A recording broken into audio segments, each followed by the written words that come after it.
So hi everyone, this is CA Megha Singhal. तो जिसका आप सभी को बेसब्री के साथ इंतज़ार था वो घड़ी आ चुकी है। Yes, UK triple SC assistant accountant का नोटिफिकेशन आउट हो चुका है, जिसका आप सभी को बेहद दिल से इंतज़ार था। क्योंकि उन्होंने बताया था जब पिछला कैलेंडर हमारे पास आया था कि 23 अगस्त को आपका एग्ज़ाम कंडक्ट करवाया जाएगा, पर आज 21 जुलाई हो चुकी है। अभी तक कुछ अता पता नहीं था, नोटिफिकेशन ही नहीं आया था। So this was very obvious कि 23 अगस्त को तो आपका एग्ज़ाम नहीं होना था। बट आज आप सभी के लिए ये बहुत बड़ी गुड न्यूज़ है कि UK triple SC assistant accountant का नोटिफिकेशन ऑफिशियल साइट से जारी हो चुका है। सो अब आपको टेंशन लेने की कोई भी बात नहीं है। नोटिफिकेशन आ गया है, लेकिन इसका मतलब क्या है कि हमें तैयारी जल्द से जल्द जारी करनी है। ठीक है। सो फर्स्ट इज नोटिफिकेशन की डेट। सो नोटिफिकेशन आपका आज ही आउट हुआ है, डेट इज़ 21 जुलाई 2026। आज के दिन नोटिफिकेशन आया है। अब एग्ज़ाम, अब फर्स्ट हमारा इसमें पार्ट है कि हम एग्ज़ाम का फॉर्म कब से फिल कर सकते हैं। फॉर्म फिल करने की डेट क्या है? तो फॉर्म फिल करने की डेट है आपकी 26 जुलाई से स्टार्ट हो जाएगा और आप 15 अगस्त तक अपना फॉर्म फिल कर सकते हैं।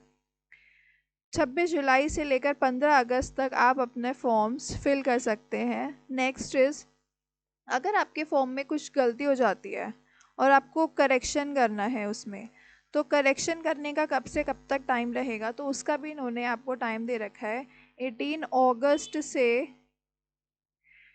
20 अगस्त तक। मतलब ये 3 दिन के लिए साइट खुलेगी और इसमें अगर आपके फॉर्म में बाई चांस कोई मिस्टेक हो जाती है तो आप इसमें करेक्शन कर सकते हैं। तो ये फैसिलिटी इन्होंने आपको दी है। ठीक है।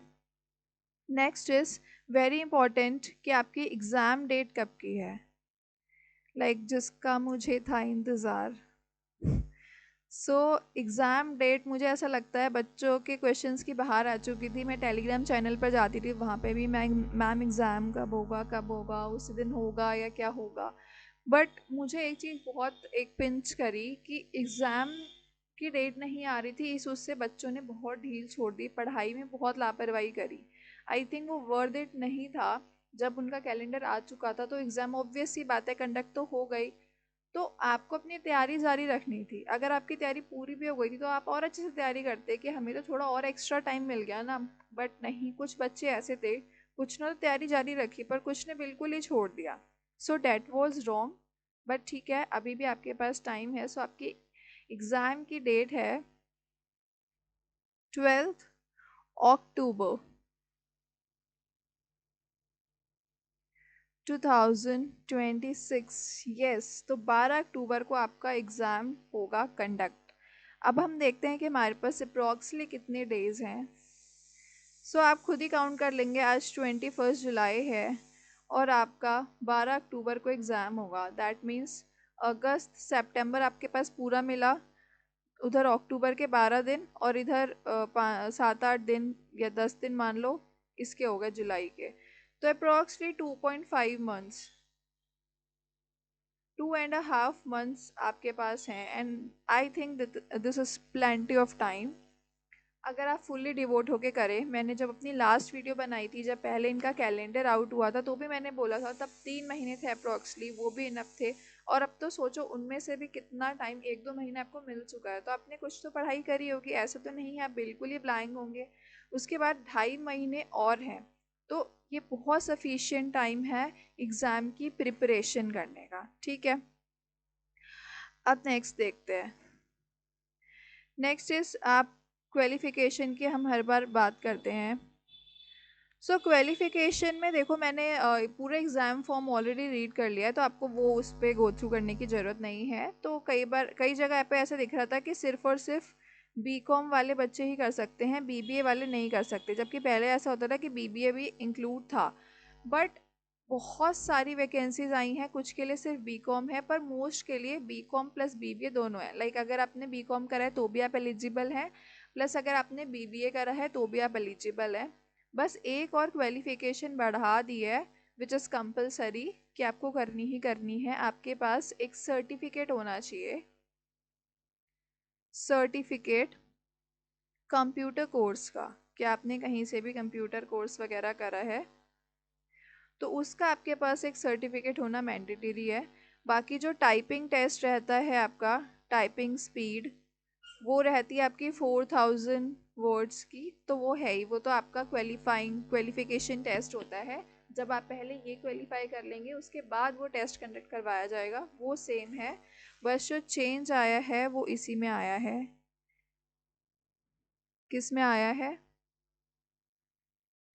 सर्टिफिकेट में। एक सर्टिफिकेट में आपका चेंज आया है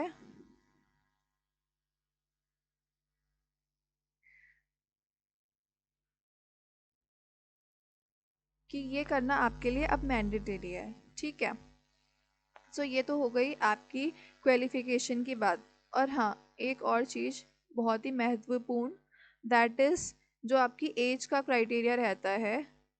मोस्टली 21 से 42 साल की उम्र के लिए आप असिस्टेंट अकाउंटेंट एग्जामिनेशन के लिए एलिजिबल होते हैं। उसका क्राइटेरिया, जो एज का क्राइटेरिया है, वो 1 जुलाई 2026 से देखा जाएगा। दैट मीन्स कि अगर आप उस दिन इस एज में एग्जिस्ट करते हैं तो आप ये पेपर दे सकते हैं। ध्यान रखिएगा, 1 जुलाई तारीख रखी गई है, 1 जुलाई से देखा गया। जैसे फॉर एग्जांपल अगर किसी का बर्थडे 30 जून को आया और उसी उसी दिन वो 21 साल का हुआ तो वो एलिजिबल है ये पेपर देने के लिए। पर अगर किसी का 2 जुलाई को आया और 2 जुलाई को वो 21 साल का हो गया पर 1 जुलाई को वो नहीं था, इसलिए वो एलिजिबल नहीं है ये एग्ज़ाम देने के लिए। ठीक है, सो ये तो हो गई आपकी एज की बारी, एज के बारे में और क्वालिफिकेशन के बारे में डिस्कशन। अब एक जो सबसे ज़्यादा इम्पोर्टेंट चेंज है, that is in your syllabus.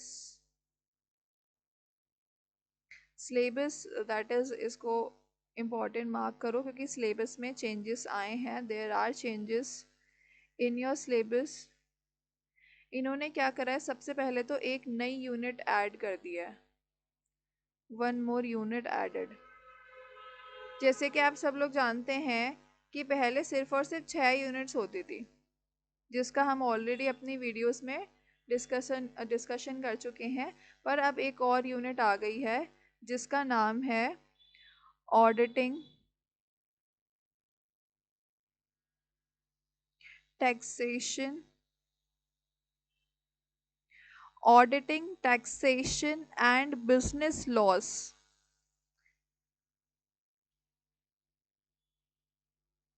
Auditing, taxation and business loss. So this is really very important. आपने अभी तक शायद 5-6 यूनिट की तैयारी कर ली होगी, एक छठवीं यूनिट आ गई है। कहीं ना कहीं ये पेपर को थोड़ा सा टफ बना रहे हैं क्योंकि आपने देखा होगा वैकेंसीज भी इस बार ज़्यादा आई हैं और लोग ज़्यादा अप्लाई कर रहे हैं इसके लिए, थोड़ा सा इसकी तरफ रुझान बढ़ रहा है। मैंने कुछ टाइम से देख रही हूँ मैं, काफ़ी बच्चे इसकी तरफ मोटिवेटेड हैं ये एग्ज़ाम देने के लिए। इसी वजह से उन्होंने क्या करा है, उन्होंने एक और यूनिट बढ़ा दी है इस पेपर को थोड़ा सा उसका लेवल हाई करने के लिए। और मुझे जो पर्सनली व्हाट आई फील कि इस बार वो आपके पेपर का लेवल भी थोड़ा सा हाई रखने वाले हैं as comparison to other years. पहला रीज़न है उन्होंने ये इंक्लूड कर दिया। सो ऑब्वियसली ऑडिटिंग, टैक्सेशन वगैरह इसमें आएगा तो थोड़ा आप लोगों के लिए कॉम्प्लिकेटेड होगा। ऑब्वियसली बीकॉम जब बच्चा कर रहा होता है तो वो इतनी सिंसेरिटी के साथ चीज़ों को नहीं पढ़ता। But don't worry, if I am here. आपको कोई भी चिंता करने की, घबराने की ज़रूरत नहीं है। मैं टाइम टू टाइम इसकी रिविज़न भी मतलब जो MCQ सॉल्व करवाती हूँ वो तो करवाऊँगी ही। एंड टेलीग्राम पे मेरे इसके क्वेश्चंस भी आएंगे। एंड मैं ट्राई करती हूँ अगर पॉसिबल हुआ, अभी कमिट नहीं कर रही हूँ, पर इफ़ पॉसिबल अगर टाइम मेरे को अलाउ करता है, टाइम की देखो बहुत दिक्कत होती है, अदरवाइज मुझे कोई इशू नहीं है, टाइम अलाउ करता है तो मैं इन सब के ऊपर जो आपका सिलेबस है, जो नई यूनिट इंट्रोड्यूस है, ऑब्वियसली ये मेरे सब्जेक्ट से बहुत ज़्यादा रिलेटेड है because I am a chartered accountant. तो मैं ट्राई करूँगी कि मैं इस पर रिवीजन वीडियोस लेकर आऊँ। मैं ट्राई करूँगी कि वीक में एक बार जब तक आपके एग्ज़ाम्स नहीं आ रहे हैं एक एक वीडियोस इस पे लाऊं और आपका सिलेबस एग्ज़ाम से पहले लाइक 15-20 दिन पहले निपटा दूं, ताकि आपके पास रिवीजन करने का भी प्लेंटी टाइम बच जाए। ठीक है, बट अभी देखते हैं, ये सिर्फ प्लान है मेरे माइंड में, उसके बारे में मैंने सोचा नहीं है। ठीक है, तो ये सब तो हो गया आपके सिलेबस के बारे में, क्वालिफिकेशन के बारे में। अब चलिए एक बार नोटिफिकेशन को भी गो थ्रू कर ले रहे हैं, क्या पता मैं कुछ इसमें मिस कर रही हूँ। सो आज ही नोटिफिकेशन आउट हुआ है 21 जुलाई को। अगला क्या है, वही ऑनलाइन फॉर्म कब से फिल होंगे, 26 जुलाई से 15 अगस्त तक। करेक्शन मतलब संशोधन कुछ होता है तो वो कब से, 18 से 20 अगस्त तक आप कर सकते हैं। एग्ज़ाम की डेट आपकी क्लियरली मेंशन्ड है, 12 अक्टूबर 2026 को आपका पेपर होगा। ठीक है, अगला बहुत सारे पद आए हैं आपके लेखाकार अकाउंटेंट की, सबसे ज़्यादा वो है लेखाकार के लिए। देखो थोड़ी सी क्वालिफिकेशन क्राइटेरिया भी अलग है, इसमें एमकॉम वगैरह भी मांग रहे हैं और 5 साल का एक्सपीरियंस, और वो भी गवर्नमेंट सेक्टर्स में। सो ये थोड़ा सा डिफरेंट है इससे, इसकी सैलरी भी ज़्यादा है अदर के कंपैरिजन है। बाकी ये सारे सहायक लेखाकार हैं डिफरेंट डिफरेंट डिपार्टमेंट्स वगैरह में और अलग अलग टाइप के, उनका जो वो सैलरी अप्रॉक्सली सेम है सबकी। ये देखिए बहुत सारे आए हैं ये, कि इस ज़िले में, इस ज़िले में, ऐसे कर करके डिफरेंट वो हैं। सैलरी ऑलमोस्ट सबकी सेम है जैसे, लेकिन ये जैसे जब कार्यालय सहायक ये सब आ गए ना तो इनकी थोड़ी कम हो गई, अदरवाइज ऑलमोस्ट आप देखेंगे सबकी सेम है। थोड़ी लोकेशन पे भी डिपेंड करता है ना कि आपकी कौन सी लोकेशन पर लगी है, उसके हिसाब से भी सैलरी डिसाइडेड होती है। पेपर का मोड देखो सेम रहेगा, आपका जो ऑफलाइन होता था 100 क्वेश्चंस आते थे, वही सिमिलर रहेगा। जो 100 क्वेश्चंस होते थे आपके, वैसे ही एमसीक्यूज आएंगे, वही करना पड़ेगा। प्लस उसमें हिंदी नहीं है, ये कई बच्चों का क्वेश्चन आ रहा था कि क्या हिंदी भी आएगी, तो नहीं, हिंदी भी नहीं आएगी। 100 क्वेश्चन एक्सक्लूसिवली कॉमर्स का होगा, जिसमें याद रखिएगा कि एक नई यूनिट ऐड हो चुकी है, एक और यूनिट इसमें ऐड हो चुकी है, तो ऑब्वियसली उसके क्वेश्चंस आएंगे। अभी हमें बहुत आइडिया नहीं है कि कितना इसका क्राइटेरिया रहेगा, कि कितने मार्क्स का इस यूनिट में से पूछा जाएगा। बट मेरे ख्याल से क्योंकि ये नहीं है तो हम इसमें अच्छा खासा एक टारगेट कर सकते हैं सेट। बट उसके लिए तैयारी करने की ज़रूरत है, और पहली बार आ रही है यूनिट फर्स्ट, तो आपके लिए थोड़ा सा कॉम्प्लिकेटेड भी है, प्लस आपके लिए ईजी भी है। कई बार होता क्या है कि जब कोई चीज़ नई इंट्रोड्यूस होती है तो वो क्या करते हैं, वो मार्किंग मतलब थोड़ा सा उस हिसाब से करते हैं, लाइक हो सकता है कि इस यूनिट के क्वेश्चंस बहुत ज़्यादा कॉम्प्लिकेटेड ना हो। सो दोनों ही चीज़ें हो सकती हैं। अगला क्या है, पद नाम आ गए ये तो, कि कौन कौन से पद हैं वो देख लीजिएगा, ये भी मैं टेलीग्राम चैनल पे शेयर कर दूंगी। बाकी एज लिमिट आपकी बता दी है। ये देखो जो मैं कह रही थी कि जो अकाउंटेंट की पोस्ट है, बेसिकली सिर्फ अकाउंटेंट, उसमें बीकॉम के साथ साथ या तो एमबीए कराओ, या एम ये पीजीडीबीए कराओ, या फिर एमकॉम कराओ, तो ही आप भर सकते हो। प्लस आपको 5 साल का मिनिमम एक्सपीरियंस होना चाहिए गवर्नमेंट या सेमी गवर्नमेंट सेक्टर्स में। सहायक लेखाकार के लिए बहुत सारे पद आए हैं।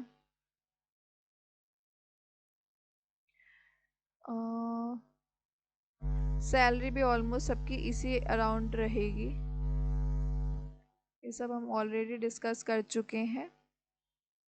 मैं एक बार सिलेबस बस और गो थ्रू करवा दूं कि इसके सिलेबस में क्या क्या चीज़ें हैं।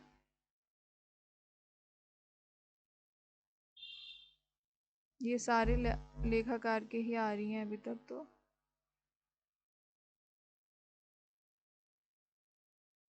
एक्चुअली जो सहायक लेखाकार है, असिस्टेंट अकाउंटेंट है, उसमें भी कई सारे पोस्टेज हैं, इसलिए आ रहा है कि बार बार लिख के कि इस लेवल का इतना है, इसका इतना है। बाकी आपको इतना डिटेल में जाने की ज़रूरत नहीं है, बस अपना ये याद रखो, सिलेबस अच्छे से ध्यान रखो। अगर आपने बीकॉम कर रखा है, आप इस एग्ज़ाम के लिए क्वालिफाइड है, दैट्स इट। आपको और कुछ नहीं सोचना इसके बारे में, बीकॉम हो या बीबीए हो, दोनों ही इक्वली क्वालिफाइड हैं। ठीक है, अब इसका सिलेबस दिख जा कितना नीचे है।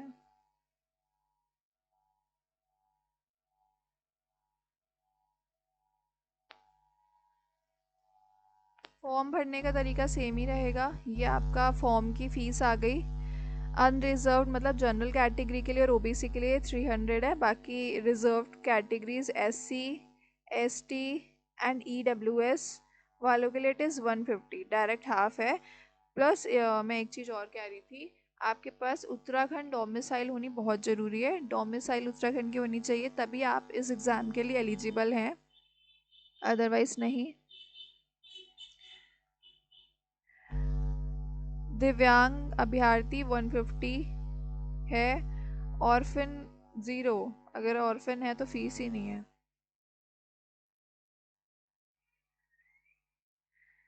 So this is all.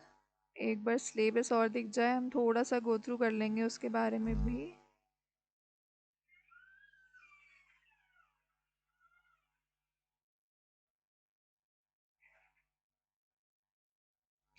सौ क्वेश्चंस आएंगे, 2 घंटे का टाइम रहेगा आपके पास। ये रहा सिलेबस आ गया। एक सेकेंड। सो फर्स्ट आपको पता ही है, ऑब्जेक्टिव टाइप क्वेश्चंस होते हैं, सारे कॉमर्स रिलेटेड होंगे। टाइपिंग टेस्ट बाद में आता है और वो सिर्फ क्वालिफाइंग है।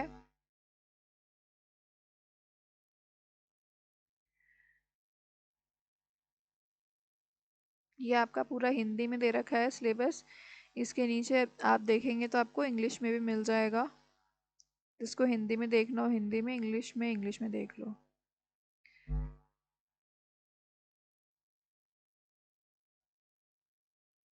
ये रहा आपका सिलेबस स्टार्ट हो गया है। सो देखते हैं, एक बार गो थ्रू कर लेते हैं। सो मेरे ख्याल से अभी बहुत डिटेल में नहीं देखा मैंने, बट जितना देखा था, देखो यूनिट फर्स्ट बिल्कुल सेम है एज इट इज़, ये होती थी पहले। इसमें सारे फाइनेंशियल अकाउंटिंग्स के जो जो भी आप टॉपिक पढ़ते थे सभी वैसे ही हैं, कुछ ना कुछ एक आधा ऐड हुआ होगा तो मैं डिटेल में देख के बता दूंगी। आई गेस कॉस्ट अकाउंटिंग पता नहीं थी, नहीं थी शायद, इसको एक बार देखना पड़ेगा। एंड उसके अलावा computerised accounting as it is same ही है आपके लिए। देन आपके आगे financial management and financial statement analysis. अगली है money and banking. Money and banking पे ऑलमोस्ट सारे टॉपिक सेम ही थे। Business organisation, business management of trade. So it is पहले बिजनेस ऑर्गेनाइजेशन है, फिर business management, internal and international trade. So I guess this is also same. Business units एक बार unit 7th पे आते हैं एक बार। ये यूनिट 6th भी सेम है। This is important, very important. Unit 7 नई इंट्रोड्यूस करी है, आप लोगों को थोड़ी सी टफ पड़ सकती है। That is auditing, taxation and business loss. तो इसमें सबसे पहले आप ऑडिटिंग पढ़ने वाले हैं, जिसमें आप क्या देखने वाले हैं, उसका पहले तो ऑडिट जैसा आप पढ़ते थे, मीनिंग, ऑब्जेक्टिव, बेसिक प्रिंसिपल्स, ये सब चीज़ें। क्लासिफिकेशन ऑफ ऑडिट, कितने टाइप्स के ऑडिट होते हैं, internal audit, tax audit, statutory audit, management audit. So there are various types of audits. ठीक है। उसके बाद आप क्या पढ़ेंगे कि ऑडिट, ये देखो इंटरनल कंट्रोल, इंटरनल चेक्स, ये सब क्या होते हैं। फिर ऑडिट प्रोसीजर लाइन से, क्या वाउचिंग करते हैं, फिर क्वालिफिकेशन, अपॉइंटमेंट, ये पूरा पूरा अलग अलग सीए के मैं इसमें बता रही हूँ, चैप्टर्स होते हैं बेसिकली। फिर एक ऑडिटर को कैसे अपॉइंट करा जाता है, कैसे रिमूव करते हैं, कैसी उसकी सैलरीज डिसाइड होती हैं, उसके क्या राइट्स, ड्यूटीज़, ये सारी चीज़ें आप इसमें पढ़ेंगे। टाइप्स ऑफ ऑडिटर्स, ये सब कुछ आएगा। ऑडिट रिपोर्ट कितने टाइप की होती हैं। फिर इनकम टैक्स, इनकम टैक्स में आप क्या पढ़ने वाले हैं, उसकी डेफिनेशंस। फिर 5 होते हैं, वो पढ़ेंगे आप। क्लबिंग के बारे में पढ़ेंगे। And set of, carry forward, computation कैसे करते हैं टोटल इनकम का। क्या हो रहा है ये, टीडीएस, टीसीएस, ये सारी चीज़ें आप चाहोगे तो एक बार डिटेल में मैं इस यूनिट का डिस्कशन कर लूँगी, सिलेबस का। Online filing of return, online कैसे आप इनकम टैक्स के पोर्टल पे जाके रिटर्न फाइल करते हो सकता है इसके भी कुछ क्वेश्चंस आ जाए। कंटेम्प्रेरी इश्यूज़, आज के टाइम पे इनकम टैक्स में क्या इश्यूज़ आ रहे हैं वो सब। एंड बट इसमें इन्होंने ये नहीं बताया कि जो नया एक्ट आया, आपको पता होगा इनकम टैक्स एक्ट चेंज हो चुका है, इनकम टैक्स एक्ट 2025 आ चुका है अब। सो आई गेस उसी से आना चाहिए, बट इन्होंने क्लियर नहीं बोला है कि कौन सा एक्ट आएगा आपका। लेट्स सी, इस पे एक बार ये चर्चा का विषय है वैसे। फिर जीएसटी से भी क्वेश्चंस आएंगे, ये तो हो गया आपका इनकम टैक्स। देन आपके जीएसटी से भी क्वेश्चंस आने वाले हैं, तो जीएसटी में तो अभी एक ही एक्ट है, उसी से ही आएगा। जीएसटी इजी है कंपैरेटिवली इनकम टैक्स के। ये सारा सीजीएसटी एसजीएसटी ये सब पढ़ेंगे, रजिस्ट्रेशन कैसे करते हैं, टैक्सेबल इवेंट, ये तो इजी है, इसका टॉपिक भी बहुत वास्ट नहीं है, दिस इज़ इजी। फिर बिजनेस लॉस में आई गेस आपका इंडियन कॉन्ट्रैक्ट एक्ट आ गया एक, तो आपका sales of goods act, partnership act, negotiable instruments act, IT act and companies act, consumer protection act. So ये लेटेस्ट, ये देखो बोल रखा है इन्होंने, ये सारे एक्ट्स जो लेटेस्ट अमेंडमेंट्स होंगे उनके हिसाब से आएगा। कोई भी किसी में लेटेस्ट अमेंडमेंट हो तो वो सारा का सारा एग्ज़ाम सिलेबस में कवर्ड है। So this is all.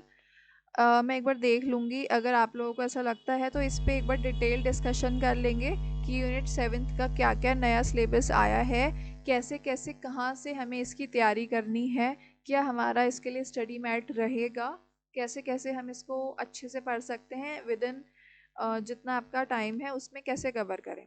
और हाँ, दिस इज़ वेरी इंपॉर्टेंट, मैं हर बार इस पर फोकस करती हूँ कि जो करंट अफेयर्स हैं वो हमेशा रहेंगी, current general knowledge, latest amendments आएंगे, वो सारे के सारे जिस यूनिट्स के हैं सब में इंक्लूडेड माना जाएगा, डीम्ड टू बी इंक्लूडेड।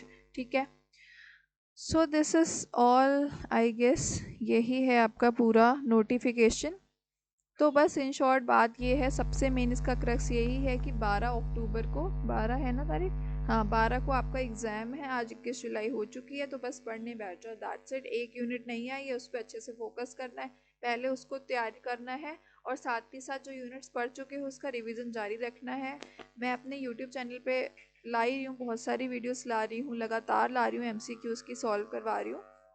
सो वो देखना है, और हम इसकी भी वीडियोस लाएंगे, ऑब्वियस सी बात है। So that's it. Thank you very much, guys. All the best for your preparation and exam.